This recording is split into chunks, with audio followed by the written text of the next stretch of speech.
Welcome to the Doc Scenario Challenge in Obstetrics and Gynecology. Today, we're working on a case that involves emergency management, diagnostic thinking, and clinical decision-making. Let's bring Rogers in to walk through this together. Alright, Rogers. Here is today's scenario. You are presented with a 19-year-old woman who has been brought to the gynecology emergency department. She is experiencing fainting spells, 9 weeks of amenorrhea, that's 9 weeks without a menstrual period, and lower abdominal pain. With this in mind, Rogers, let's get started. Ready when you are, Doc Scenario. First question. What is the initial management for this patient in the emergency room? The initial management would involve stabilizing the patient by checking her airway, breathing, and circulation. We would administer oxygen if needed and measure her vital signs.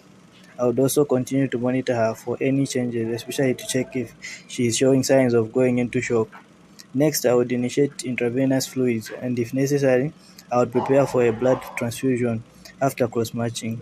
Finally, I would administer analgesics to help manage her pain. Very good, Rogers. Now, let's delve deeper. What further clinical history, examination, and investigations would you carry out for this patient? To begin with, I would take a thorough history, asking the patient about the duration of her abdominal pain, as well as the nature of the pain. I would inquire about any associated symptoms such as post-vaginal bleeding, vomiting, or nausea. Then I would ask for her last normal menstrual period to confirm her menstrual history. I would also take a detailed sexual history, including the number of partners and if she has been sexually active recently. Additionally, I would ask her about any contraceptive method she has used, specifically whether there is any intrauterine device present. I would ask if she has conducted any pregnancy tests herself, and if so, what the results were. Finally, I would ask about any history of previous ectopic pregnancies. Good attention to detail, Rogers. Now, what would you focus on during your examination, and what investigations would you conduct? During the examination, I would first check for any tenderness in the lower abdomen and look for any signs of an enlarged uterus. I would also examine her for pallor to assess if she may be anemic. Next, I would check for adnexal masses, which could indicate an ectopic pregnancy. I would perform a speculum examination to observe any cervical motion tenderness, check if there is any bleeding, and note whether the cervix is closed or open. As for investigations, I would order a full blood count to evaluate her hemoglobin levels, a pregnancy test, and measure her beta human chorionic gonadotropin levels. Additionally, I would arrange for an ultrasound for the abdomen and pelvis to confirm the location of the pregnancy. Finally, I would check her blood type and cross-match it to prepare for a possible transfusion if needed. Excellent, Rogers. Now, considering the most likely diagnosis based on the information we have gathered, what would be the principles of management in this case? The most likely diagnosis for this patient is an ectopic pregnancy. If the ectopic pregnancy has ruptured, my primary actions would include establishing intravenous access and conducting a cross-match for blood transfusion. If she is in shock, I would immediately proceed with an urgent laparotomy to control the hemorrhage and prevent further blood loss. Blood transfusion would also be necessary to replace lost blood, and conservative surgery would not be an option in the case of ruptured ectopic pregnancy. And if the ectopic pregnancy were unruptured? If the ectopic pregnancy were unruptured, the management would differ. For early ectopic pregnancies, I could consider medical management with methotrexate to stop the growth of the ectopic tissue. Surgical options would also include laparoscopy, which is a minimally invasive approach. I would monitor her progress with weekly beta human chorionic gonadotropin levels to ensure the ectopic pregnancy resolves. Additionally, I would administer anti-D immunoglobulin if indicated to prevent sensitization. Very thorough, Rogers. You've covered all the critical aspects of managing this case. Thank you for walking us through your thought process so clearly. Thank you, Doc Scenario. This was a great challenge. And that wraps up this Doc Scenario Challenge in Obstetrics and Gynecology. We'll see you next time with another clinical case to tackle.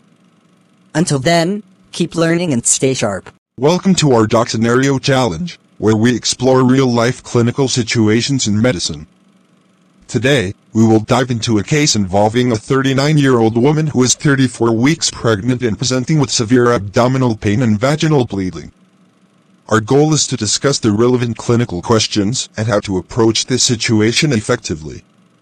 I'll be playing the role of the clinician, and we have Rogers here to answer as our medical student.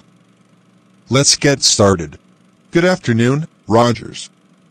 I understand we have a case involving a pregnant woman.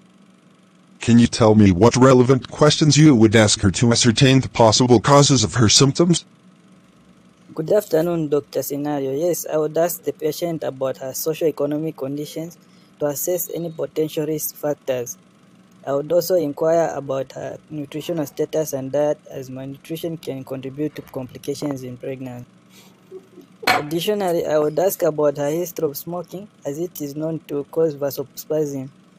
I would also assess her blood pressure history, specifically looking for any history of hypertension in pregnancy, which can lead to vascular complications. Furthermore, I would ask about any recent trauma, as it may have caused her symptoms. I'd also explore if there have been any episodes of uterine decompression, such as premature rupture of membranes or excessive amniotic fluid in the case of hydramnios. Finally, I would ask if she had had any previous placental abruptions, a family history of thrombophilias, or a recent cocaine use, all of which could contribute to her current condition. Excellent, Rogers. Now, during your examination, what parameters would you specifically look for to help ascertain the cause of her symptoms? During the examination, I'd assess the color of the blood, as this can provide clues regarding the source of the bleeding. I would also evaluate the patient for pallor and any features of preeclampsia, such as visual disturbances or edema. I would monitor her blood pressure closely, looking for signs of hypotension and check for tachycardia as well. Additionally, I'd palpate the abdomen to evaluate for fetal parts and assess the tone of the uterus, whether it is tense, tender, or rigid. Lastly, I'd auscultate for fetal heart sounds to determine the fetal condition. Great! Now, considering the vital signs show a falling blood pressure and rising pulse, along with the absence of fetal heart sounds, what do you think is the most likely diagnosis at this point? Given the clinical presentation and the vital signs, the most likely diagnosis is concealed placental abruption.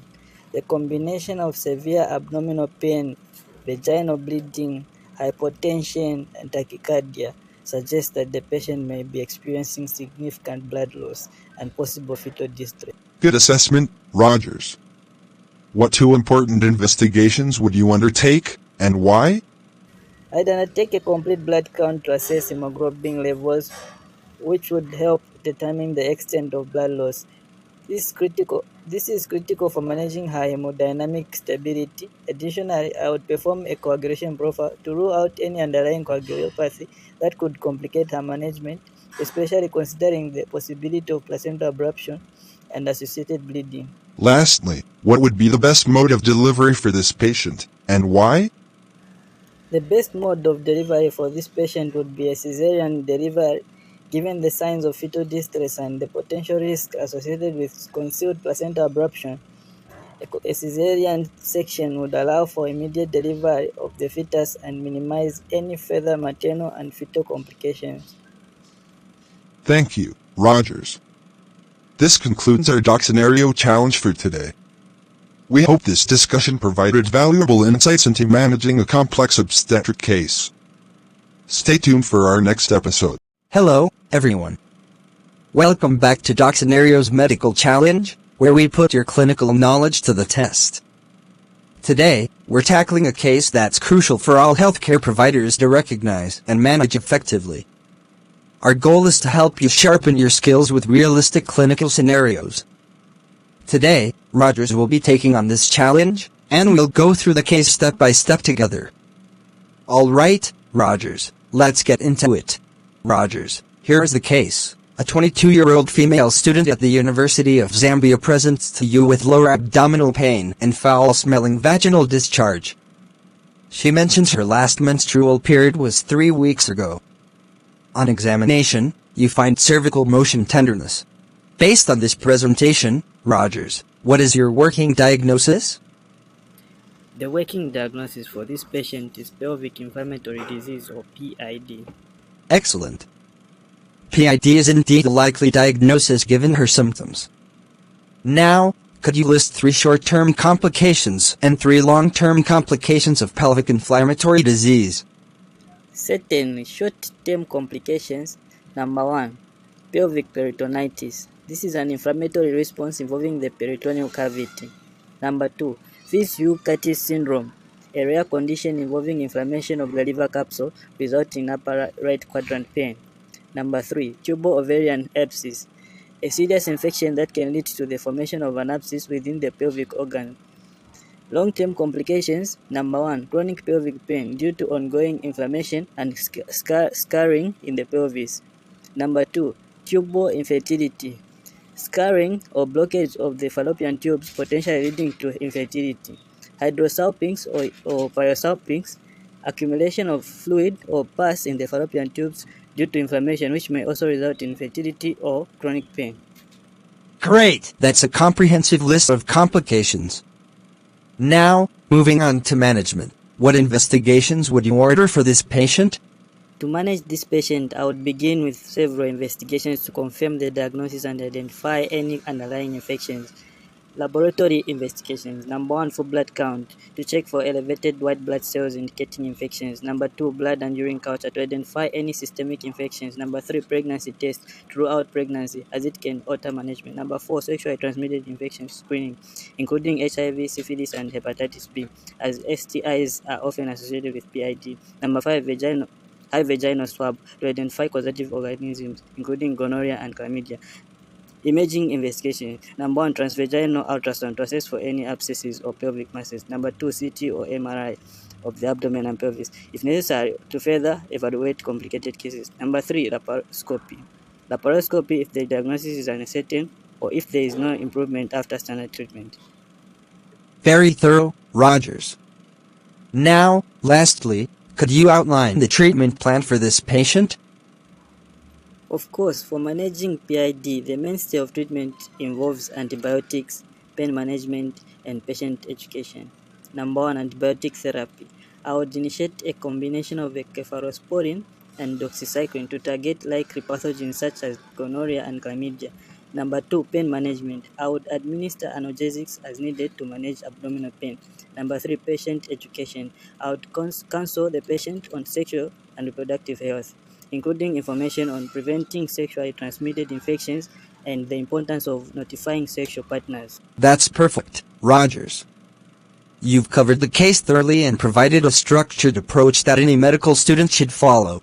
And there you have it, everyone, a detailed approach to a common and essential case.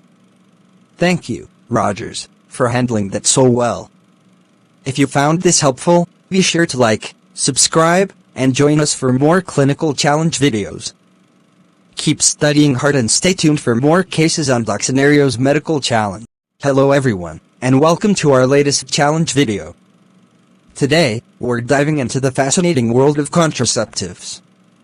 We have Rogers here, a 5th-year medical student who will be answering some important questions. Let's see how well he knows his stuff. Ready, Rogers? Absolutely, Doc Scenario. Let's do this. Great! Here are the questions we will be tackling today. First up, what does each active pill of microgynon contain? Microgynon contains combined oral contraceptives, specifically ethinoestradiol and levonorgestrel. Perfect! Now, moving on to the next question, what does Mirena contain? Mirena contains levonorgestrel. Excellent. Now for the third question, can you list any non-contraceptive benefits of microgynon? Sure, the non-contraceptive benefits of microgynon include number 1, reduction of dysmenorrhea. Number 2, regulation of menstrual cycle. Number 3, regulation of menorrhage. Number 4, reduction of premenstrual syndrome. Number 5, reduction of Mittelschmerz syndrome. Number 6, protection against iron deficiency anemia. Number 7, protection against disorders like pelvic inflammatory disease, fibroids, and endometriosis. Number 8, prevention of malignancies like endometrial cancer. Well done. Now, which of the above contraceptives may be used as emergency contraception? The copper T intrauterine contraceptive device may be used as emergency contraception if inserted within 5 days. Great answer. And finally, what other forms of emergency contraception are there? There are several other forms of emergency contraception, including number 1, levonorgestrel 0.75 milligrams taken as single dose and after 12 hours. Number 2, ethinyl estradiol 50 milligrams plus norgestrel 0.25 milligrams taken as 2 tablets, single dose, and 2 tablets after 12 hours. Number 3, ethinyl estradiol 2.5 milligrams taken twice daily for 5 days. Number 4, mifepristone 100 milligrams as a single dose. Number 5, copper intrauterine devices, which are considered the gold standard when inserted within 5 days. Number 6, alipristal acetate 30 milligrams taken orally. Fantastic job, Rogers. You clearly have a solid understanding of contraceptives. Thanks for joining us today, and thank you to our viewers for watching. Be sure to like, subscribe, and stay tuned for more educational content. Until next time, welcome back to our Doc Scenario Challenge. Today, we're diving into the world of contraceptives. We'll be testing Rogers on his knowledge. Are you ready, Rogers? Absolutely, let's do this doc scenario. A. Name the active component in this intrauterine contraceptive device. 1 mark. The active component is levonorgestrel. List 2 contraindications to the use of this form of contraception. 1 mark. Sure. 2 contraindications are number 1, suspected pregnancy, number 2, history of ectopic pregnancy. Explain the mode of action of this device. 1 mark. The intrauterine contraceptive device has a local hormonal effect on cervical mucus and the endometrium, preventing fertilization and implantation. What is the failure rate? 1 mark. The failure rate is 0.1%. Name 2 complications. 1 mark. 2 complications include number 1, uterine perforation, number 2, expulsion of the intrauterine contraceptive device. Name 4 non-contraceptive benefits of this method. 2 marks. 4 non-contraceptive benefits are number 1, reduction in menstrual pain and bleeding, number 2, protection against endometrial cancer, number 3, improvement of symptoms of endometriosis, number 4, relief from symptoms related to uterine fibroids, including reduction in growth. Describe the steps in inserting this device. 3 marks. Certainly, the steps in inserting the intrauterine contraceptive device are 1. Preparation. Obtain informed consent and ensure there are no contraindications. Perform a pelvic examination and gather the necessary equipment, including the intrauterine contraceptive device, sterile gloves, speculum, and uterine sound. Number 2, insertion process. Position the patient in lithotomy position and insert the speculum to visualize the cervix. Use a uterine sound to measure the depth of the cavity and check for abnormalities. Prepare the intrauterine device for insertion as per manufacturer's instructions. Number 3, intrauterine device insertion. Hold the intrauterine device with the inserter and insert it through the cervix into the uterine cervix cavity. Release the intrauterine device according to the device's instruction and ensuring the strings are visible through the cervix. Great job, Rogers. You've nailed all the questions. Thanks for joining us in this challenge. Don't forget to like and subscribe for more medical scenarios. Welcome to our Doc Scenario Challenge. Today, we'll be discussing a case involving a 37-year-old woman who presents to the gynecology clinic with complaints of heavy periods. I'll be asking some questions related to her condition, and our medical student, Rogers Jerry, will provide the answers. Let's get started. Rogers, what are the important features of history and examination to elicit for this patient?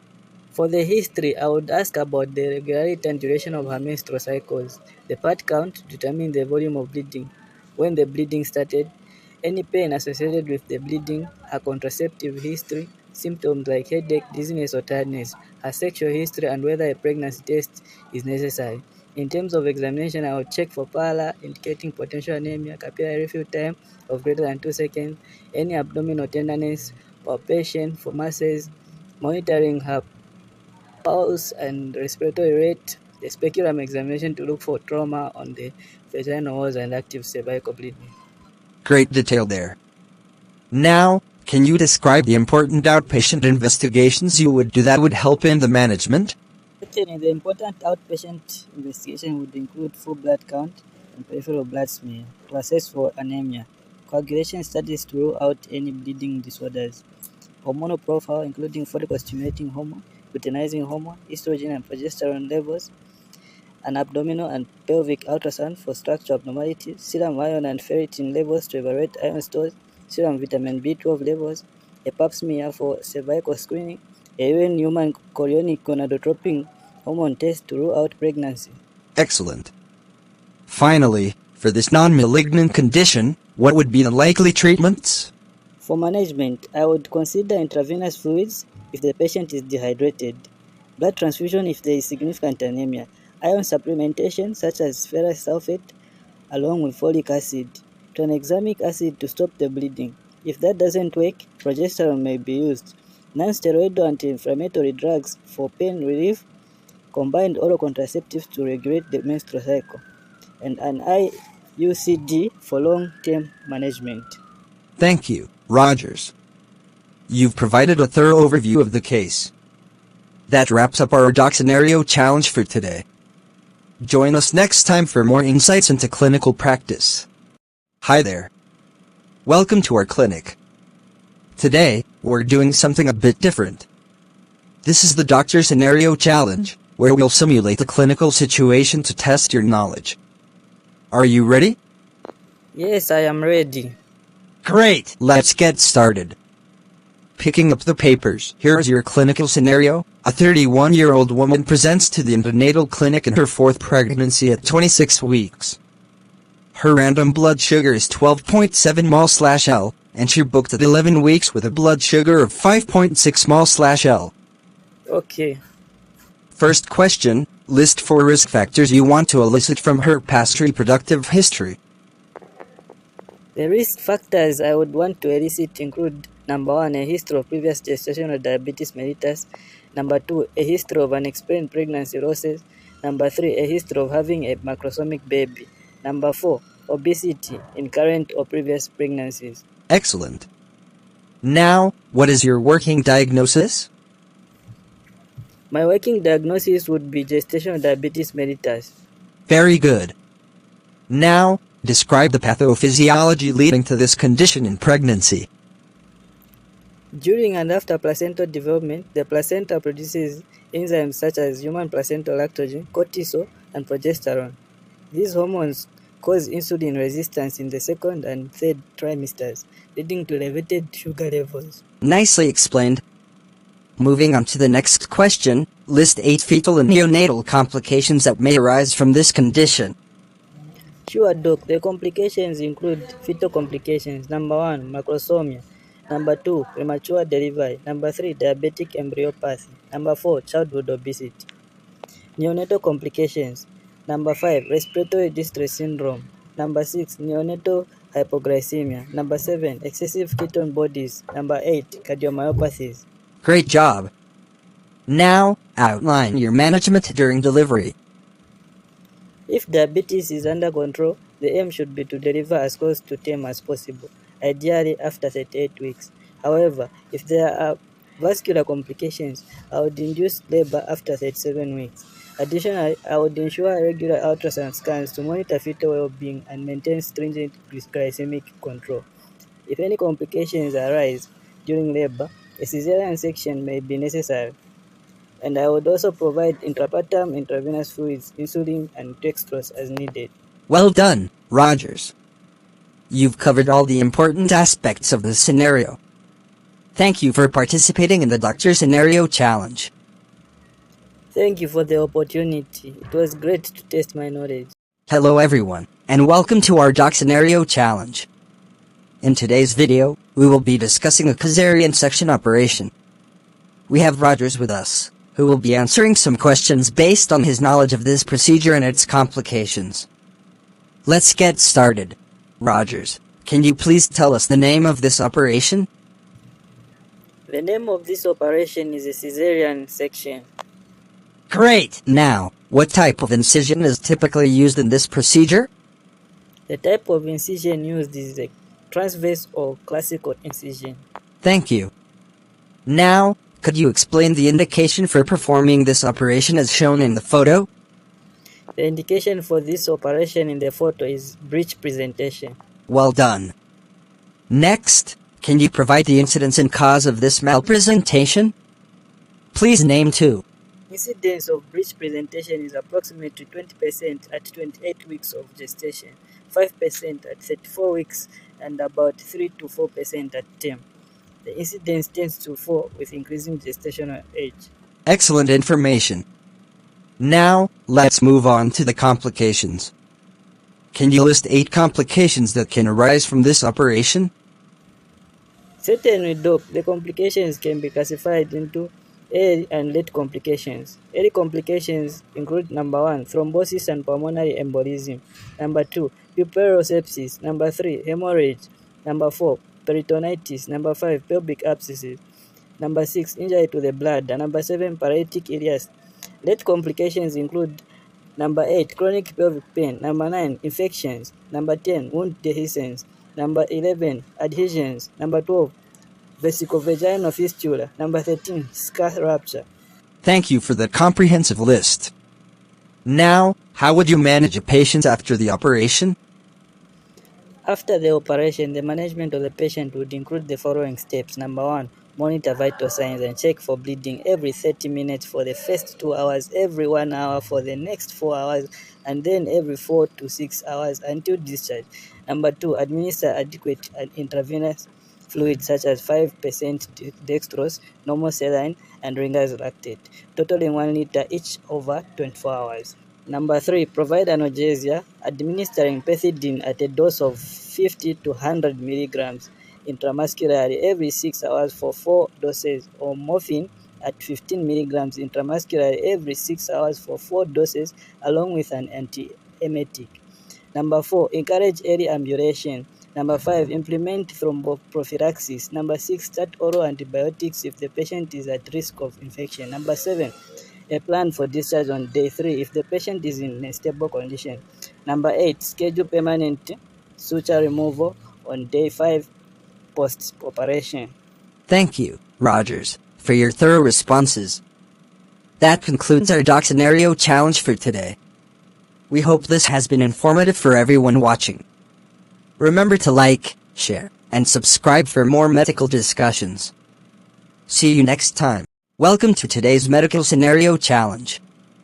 In this episode, we will explore a case involving a 35-year-old woman at 14 weeks of gestation who presents with lower abdominal pain and pervaginal bleeding. We will discuss the diagnosis, management, and follow-up care. Joining us is Rogers, a 5th-year medical student who will walk us through this case. Let's begin. Rogers, based on the clinical presentation and ultrasound findings, what is your diagnosis for this patient? The diagnosis is a hydatidiform mole, which is characterized by the abnormal proliferation of trophoblastic tissue. Excellent. Can you classify this condition further? Yes, Doc. The condition can be classified into 2 types, complete hydatidiform mole and incomplete or partial hydatidiform mole. A complete mole typically has no normal fetal tissue, while an incomplete mole may have some fetal tissue present. Great job. What investigations would you recommend to confirm the diagnosis and assist in the management of this patient? I'd recommend the following investigations. Number 1, a quantitative beta human chorionic gonadotropin test to monitor hormone levels. Number 2, a follow-up sonography to assess the uterine contents and check for any complications. Number 3, a full blood count to evaluate the patient's overall health and check for anemia. Number 4, liver functional test, renal functional test, and thyroid functional tests to assess any systemic implication. Number 5, a plain X-ray of the abdomen if necessary to rule out any associated complications. Those are comprehensive investigations. How would you manage this patient once the diagnosis is confirmed? The management plan would include number 1, suction evacuation of the uterus as soon as the diagnosis is made to remove the abnormal tissue. Number 2, supportive therapy, which include intravenous infusion with Ringer's solution to maintain hydration, blood transfusion if the patient is anemic, and parenteral antibiotics if there is an associated infection. Number 3, it is crucial to reserve blood during the evacuation due to the risk of hemorrhage. Number 4, counseling the patient about the importance of follow-up care is also essential. Well articulated. Finally, how would you follow up with this patient after discharge? After discharge, I would implement a routine follow-up protocol for at least 1 year. This would involve 1, regular history taking and physical examination during each visit. Number 2, monitoring serum beta human chorionic gonadotropin hormone levels weekly until they become negative to ensure complete resolution of the mole. Number 3, reinforcing the importance of follow-up appointments and addressing any concerns the patient may have during this period. Thank you, Rogers. Your detailed responses highlight a thorough understanding of the management of hydatidiform moles. That concludes today's medical scenario challenge. We hope this discussion has provided valuable insights into the diagnosis and management of this condition. Join us next time for another medical scenario. Welcome to today's Doc Scenario Challenge. In this episode, we will delve into a clinical scenario involving a patient presenting with signs and symptoms consistent with deep vein thrombosis and pulmonary embolism in the context of pregnancy. Our medical student, Rogers Jerry, will be answering a series of questions related to this important topic. Let's get started. Rogers, imagine you are in the obstetrics clinic, and a 32-year-old pregnant woman presents to the emergency department with sudden onset shortness of breath and pleuritic chest pain. What are the general risk factors for deep vein thrombosis in pregnant women that you would consider? There are several risk factors to consider when evaluating a pregnant woman for deep vein thrombosis. They can be classified into high, intermediate, and low risk categories. High risk factors include a history of previous venous thromboembolism and inherited from thrombophilia. Intermediate risk factors encompasses conditions such as heart disease, systemic lupus erythematosus, and surgical procedures, particularly lower segment cesarean sections. Low risk factors include age over 35 years, obesity, a parity of 3 or more, immobility, dehydration, hyperemesis gravidarum, and multiple pregnancies. Excellent, Rogers. Now, could you explain the pathogenesis of thrombosis in relation to pregnancy, specifically regarding the factors described in varicose triad, venous stasis, endothelial damage, and hypercoagulability? Certainly, Doc scenario, venous stasis in pregnancy is primarily due to a hormonally induced decrease in venous tone combined with the obstruction of venous flow caused by the enlarging uterus. By weeks 25 to 29 of gestation, there is a reduction in venous flow velocity of approximately 50% in the legs, which persists until about 6 weeks postpartum. Regarding endothelial damage, this can occur in the pelvic veins at the time of delivery or as a result of venous hypertension. This damage predisposes the patient to thrombus formation. Finally, pregnancy induces a hypercoagulable state, which is the most significant risk factor for thrombosis during this time. There is an increase in the concentration of coagulation factors, including factors 1, 2, 7, 8, 9, 10, and 12. Concurrently, there is a decrease in fibrinolytic activity due to the production of plasma fibrinolytic inhibitors by the placenta, and levels of protein S, an important anticoagulant, are markedly decreased. This overall hypercoagulability significantly elevates the risk of thrombus formation in pregnant women. Well explained, Rogers. Now, if this patient were to develop a pulmonary embolism postpartum, what would be the clinical presentation you would expect to see? The clinical presentation of a postpartum woman experiencing a sudden pulmonary embolism typically includes tachypnea, characterized by a respiratory rate greater than 20 breaths per minute. Patients may also experience dyspnea, pruritic chest pain, and a cough. Tachycardia, defined as a heart rate exceeding 100 beats per minute, can be noted along with potential hemoptysis. Additionally, a rise in temperature above 37 degrees Celsius may occur. These signs and symptoms indicate a critical situation that requires immediate medical attention. Thank you, Rogers, for your thorough responses. It is crucial for healthcare providers to recognize the risk factors, understand the pathophysiology, and be able to identify the clinical manifestations of deep vein thrombosis and pulmonary embolism, especially in the context of pregnancy. Stay tuned for more medical scenarios in our next episode. Welcome to our medical challenge video, where we explore various clinical scenarios. Today, we have a case involving a 28-year-old woman in her second pregnancy, presenting at 32 weeks of gestation. Let's dive into the scenario and see how our participant, Rogers, navigates this case.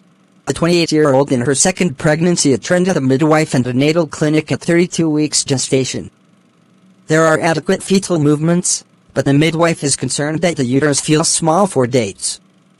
The symphysiofundal height is 27 centimeters. The patient admits to smoking 20 cigarettes per day. Her antenatal care to date has been uneventful.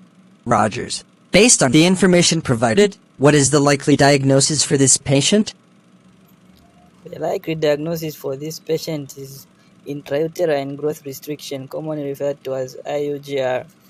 This condition is characterized by a fetus that is smaller than expected for the gestational age. What aspects of the patient's history support this diagnosis?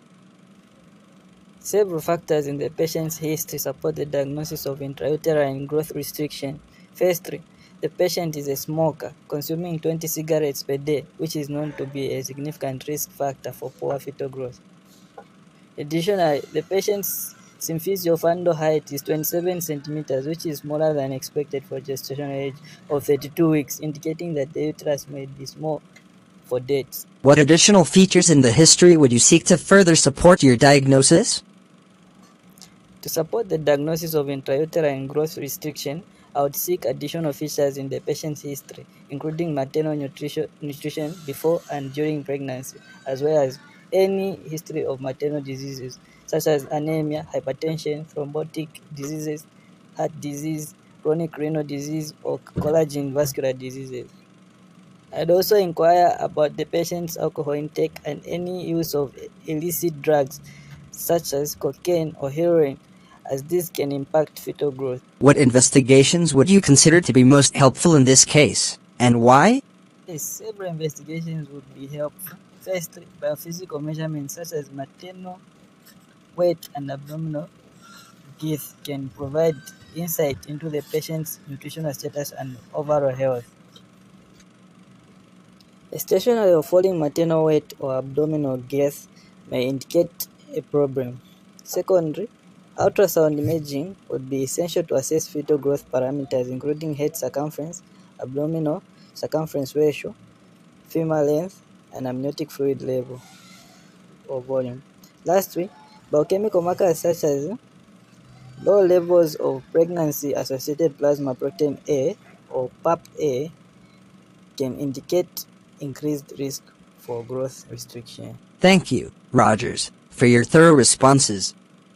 Understanding intrauterine growth restriction is crucial for ensuring the health of both the mother and fetus. Stay tuned for more medical challenges, and remember to like and subscribe for more educational content.